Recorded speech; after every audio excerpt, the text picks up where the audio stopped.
pangawakanmu mensin yang adik-dik wahedu capa mensin wajan uti ye jubab iyong pa dang wamut ojan dakut kihan payang siao sung oa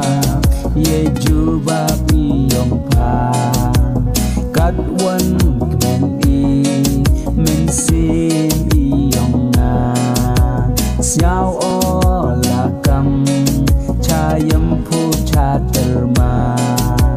ini waro toiman ublayang ayapa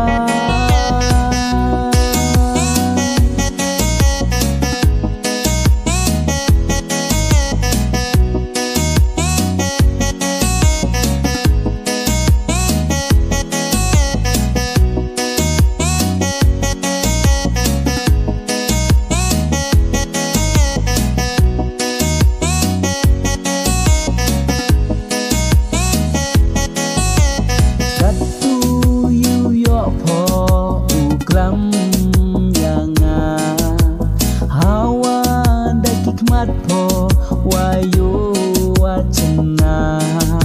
imensi nga lai leng lai pen kidu chapa